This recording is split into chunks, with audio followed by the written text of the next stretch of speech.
Olá, hoje é quarta-feira, dia do último compromisso do Internacional pela Florida Cup. Tem Inter e Fluminense. O Grêmio faz as suas projeções para 2016. Pedro Rocha e Batista falam em entrevista coletiva. E o lajadense recontrata Florindo Guidini. É agora no Papo de Boleiro.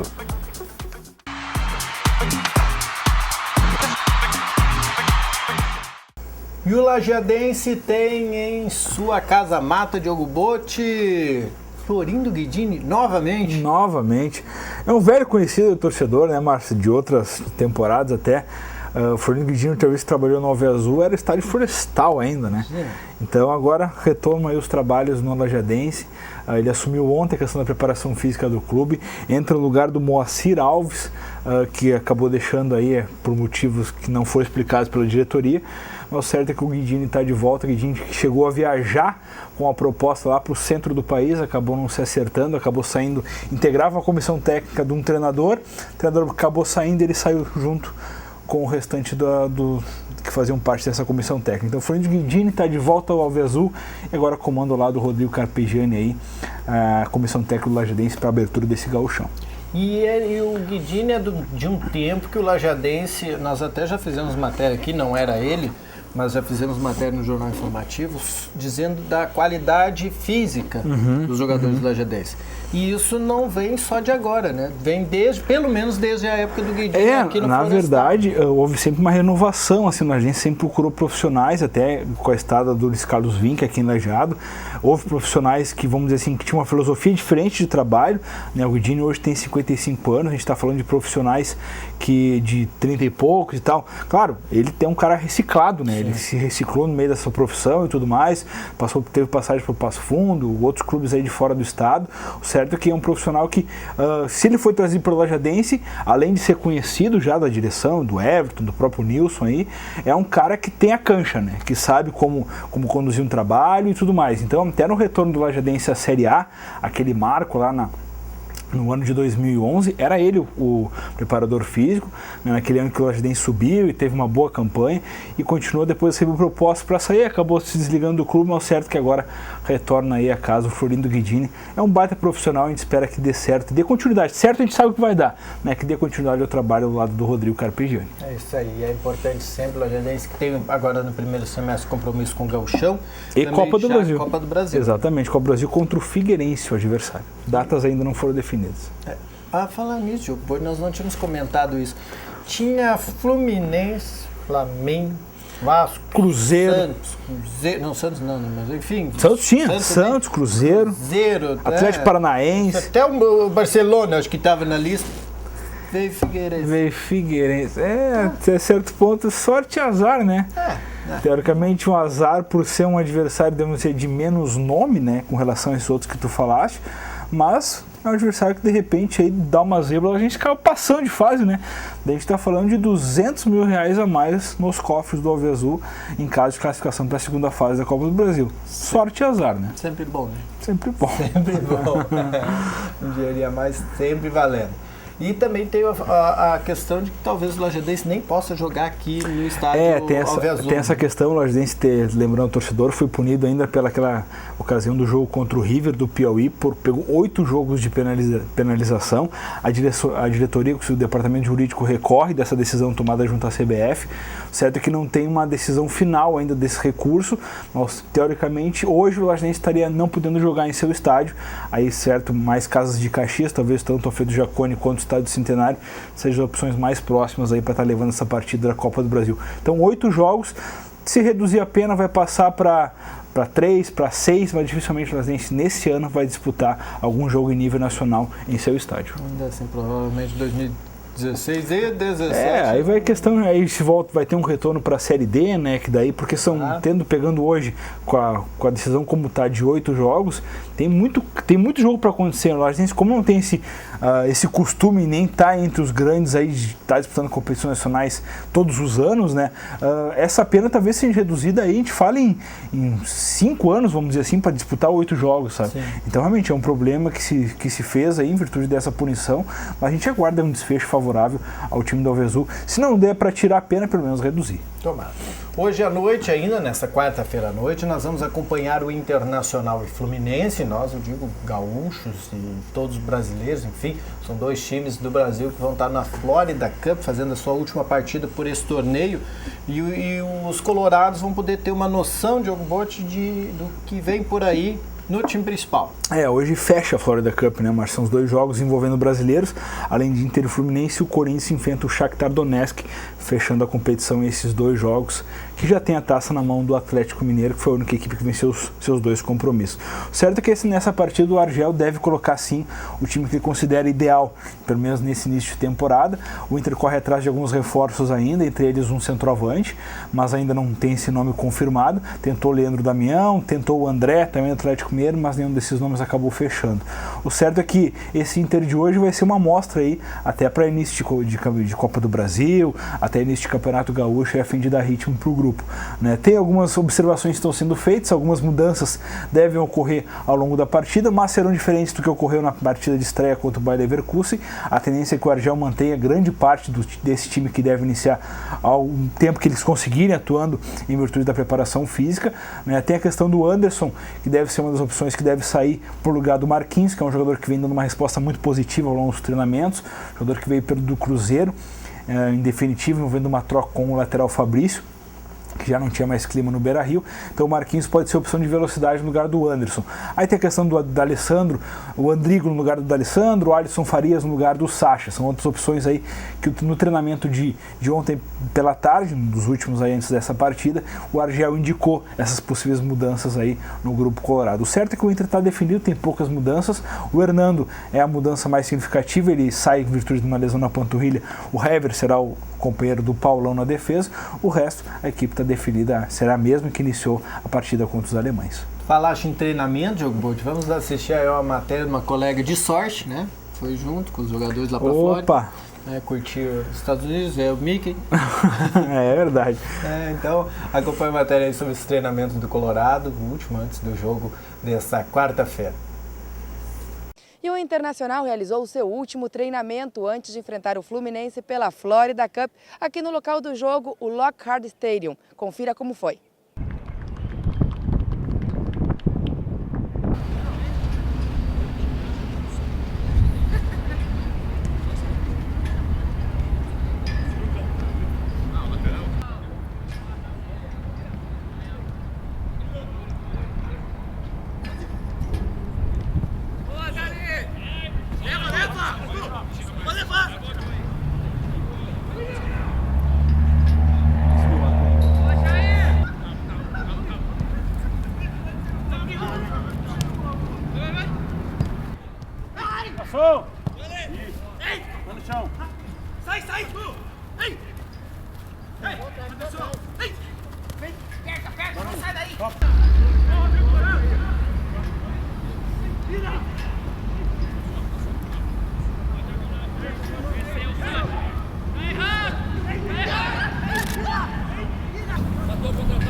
Trabalhar no local do jogo, conhecer o campo, conhecer o piso, as dimensões, a referência é importante.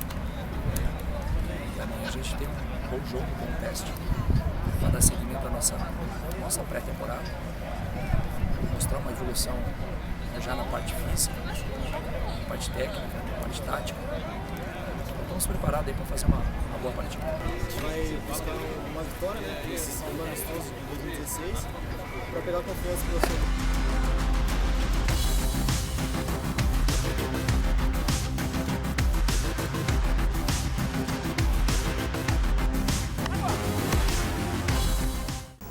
Voltando ao Brasil, e aí já pensando no Grêmio, o Grêmio tem esse amistoso agora no fim de semana contra o Danúbio, 5 da tarde na Arena, e o Pedro Rocha e Batista falaram em entrevista coletiva.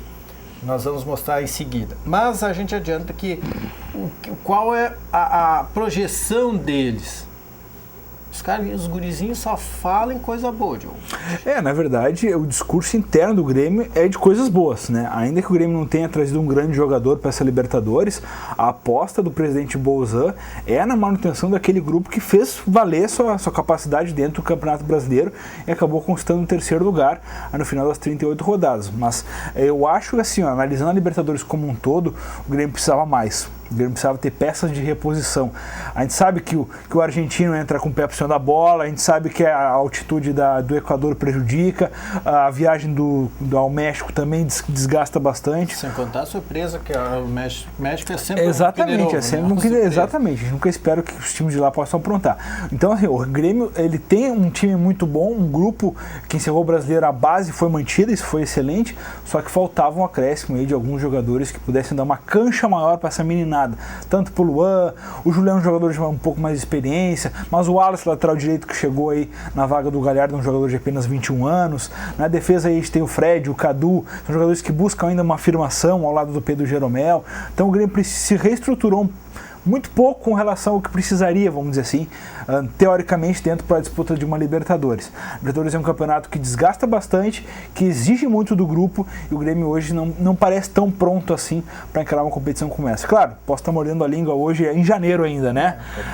Tudo pode acontecer, mas o certo é que, pelas até a amostra do próprio Campeonato Brasileiro, onde o Grêmio perdeu 1 ou 2 jogadores que eram considerados fundamentais, como o próprio Luan, o Douglas, o Juliano, o Maicon, que tiveram bastante tempo até lesionados e fora por convocação e tudo mais, o Grêmio caiu bastante no seu desempenho. Então, tu não tem os jogadores, não digo iguais, mas que possam contribuir de forma semelhante a esses atletas, o Grêmio perde bastante. E hoje o Grêmio continua não tendo substituto para alguns atletas, como o próprio Luan, aí, que teve proposta de sair e tudo mais, mas está mantido no Grêmio para essa temporada.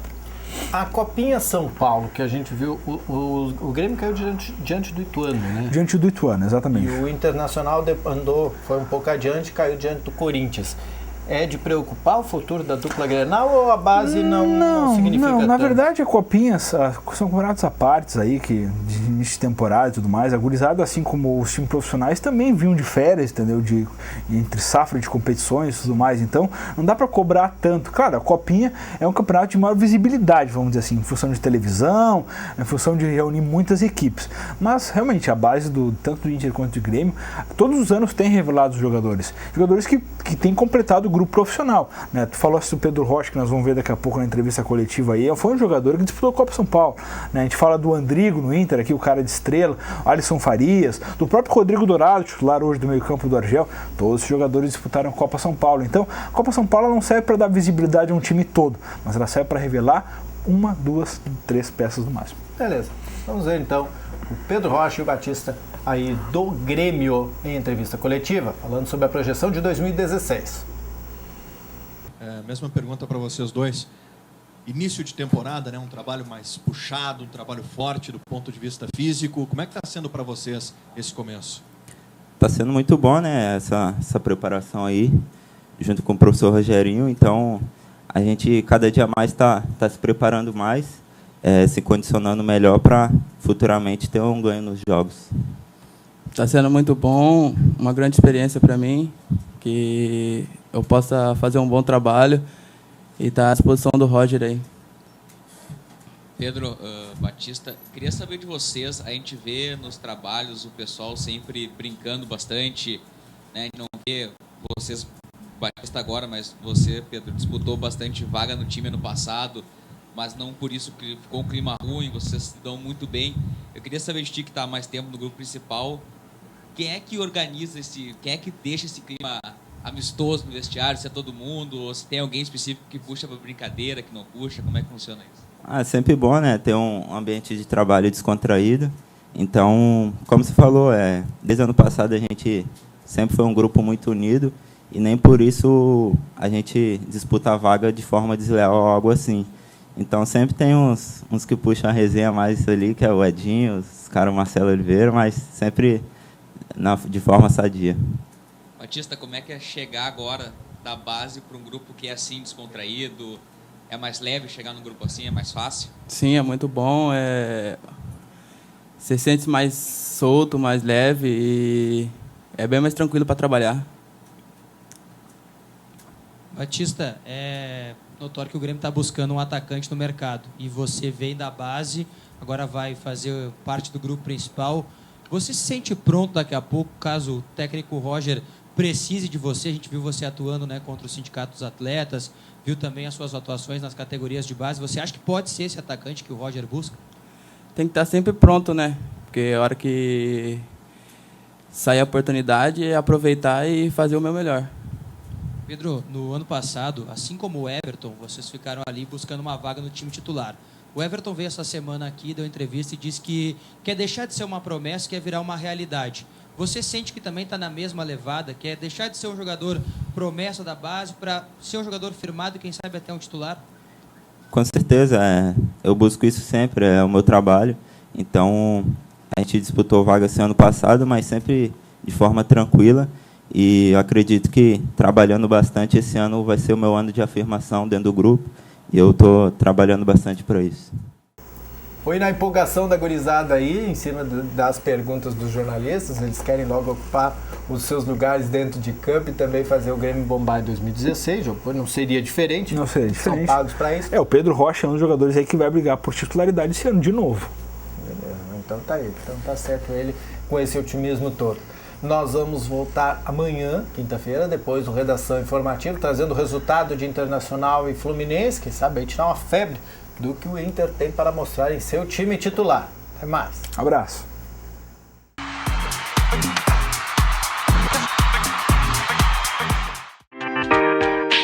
TV Informativo. Aqui o Vale se vê.